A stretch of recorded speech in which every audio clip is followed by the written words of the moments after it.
আসসালামু আলাইকুম। আজকে নতুন একটা ভিডিও নিয়ে আসলাম।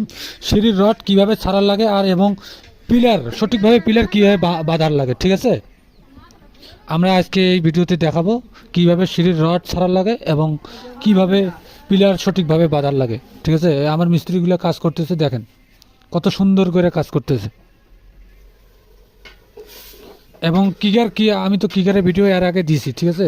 তবুও আমি কিকারগুলো আবার এই ভিডিওতে তুলে ধরলাম, কিকারগুলো কীভাবে করা লাগে আর কী সিস্টেমে করলে ভালো হয়। আর কিকার দুইয়ের এক মাল দিয়ে ঢালতে হয়, ঠিক আছে, দুইয়ের এক মাল, তাহলে মালটা।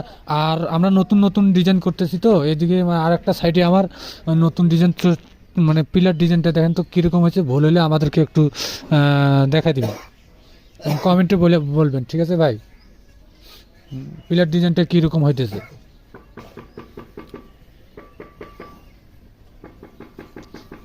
আর নেক্সটে যারা মনে করেন এইভাবে কাজ করতে চান, আমার ইনবক্সে এবং আমার নাম্বার দেওয়া থাকবো, এবং ওই যে মেসেজ করলেও আমি রিপ্লাই দেবো, ঠিক আছে। মেসেজ করলেও রিপ্লাই পাবেন। কাজটা কীরকম হচ্ছে, আপনারা এরকম করে কাজ করতে গেলে 2 লক্ষ টাকা খরচ হবে। একটা গেট A to Z করতে 2 লক্ষ টাকা খরচ বর্তমান।